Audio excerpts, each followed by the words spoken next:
Donald J. Trump is calling for a total and complete shutdown of Muslims entering the United States until our country's representatives can figure out what the hell is going on. With Trump, 2016, we really thought this was rhetoric. I don't want them here. We have to protect our American citizens first. You have to wipe out their homes where they came from. You have to absolutely wipe them out. It's the only way you're going to stop terrorism. I'm voting for him. He's my man. It is my high honor to introduce to you the President-elect of the United States of America, Donald Trump.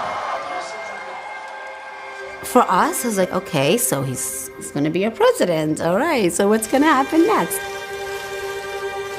They leaked the draft of the first executive order, which is the Muslim ban.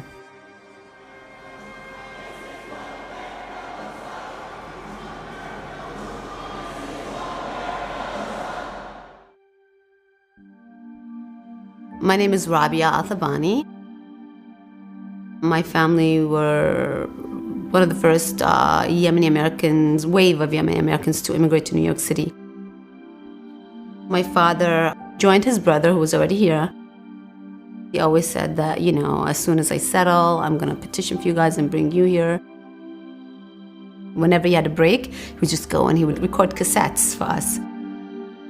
And we used to do the same thing, and so we kept connected that way. I don't know if I knew what American meant at that time. I think throughout the years and with a lot of really pivotal teachers and people in my life, I began to learn what America and American means. But it changed quite a lot. After 9/11, I would say.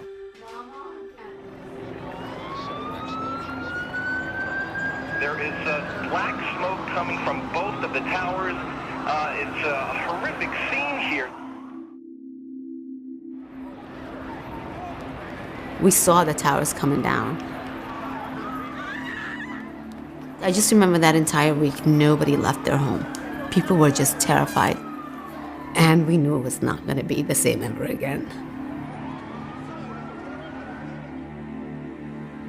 We're going to have a very, very strict ban, and we're going to have extreme vetting. When this Muslim ban happened, for me, was like between shock and a sense of powerlessness. I think it's a good idea with everything that's going on in the world right now. Donald Trump's executive order suspending the entry of Syrian refugees and of anyone from 7 Muslim countries. And I just started tweeting and Facebooking because a lot of the people in my community were in kind of PTSD. They're re-experiencing post, 9/11. And then I speak to my husband too, and my husband, I'm like, that was really difficult.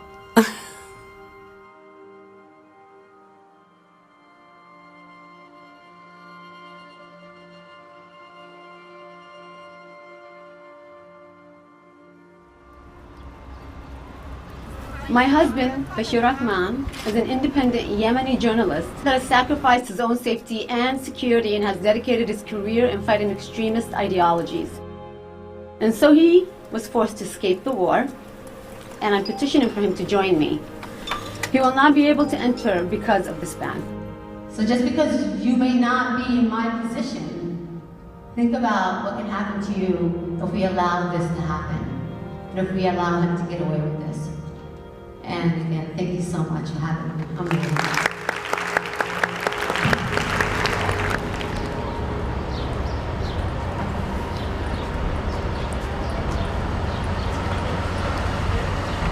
شوف بشير عثمان in the cold and the rain and the wind, taken off from work, all because of him.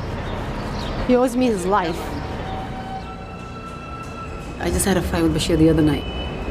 He feels like there's no meaning to his life anymore. He's been waiting, and he's the kind of person that's so used to working and moving and doing and producing. And here he is for almost a year and a half now doing nothing but just wait. It's creating a lot of issues in my relationship, that's for sure. It's hard, it's really difficult to not know what's going to happen tomorrow, or, to know that there's this order signed by your own president that's supposed to be protecting my rights is actually infringing upon my rights. He signs it Friday, goes into effect that very night, and the New York Immigration Coalition texted me. He's like, we're at JFK, you need to come out here. This protest has started about noon today with about 10 people. Look behind me now. We are outside Terminal 4 at JFK. Protesters I spoke with say they are vowing to stay until all detainees are released. And then doing live feed and videotape and said, look at this, you have rights, you need to come out. We're no longer going to go in hiding. We are Americans, this is unconstitutional, this is wrong. It was the most beautiful collective coming of people from everywhere that I've ever seen in my life. It was an on-call judge in the Eastern District of New York who granted the injunction request for an immediate stop to the executive order.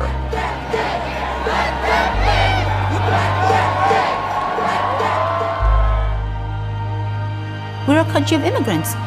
You can't just write an executive order banning an entire class of people and saying you're not allowed to come here. We have the Constitution. We don't live in a dictatorship.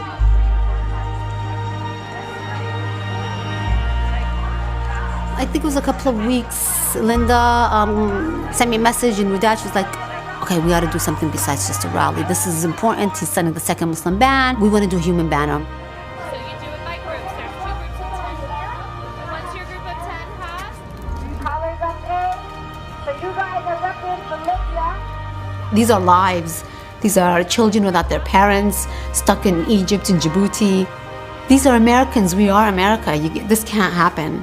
And my husband, a year and a half after I married him, still not with me here in the U.S. Is everybody ready?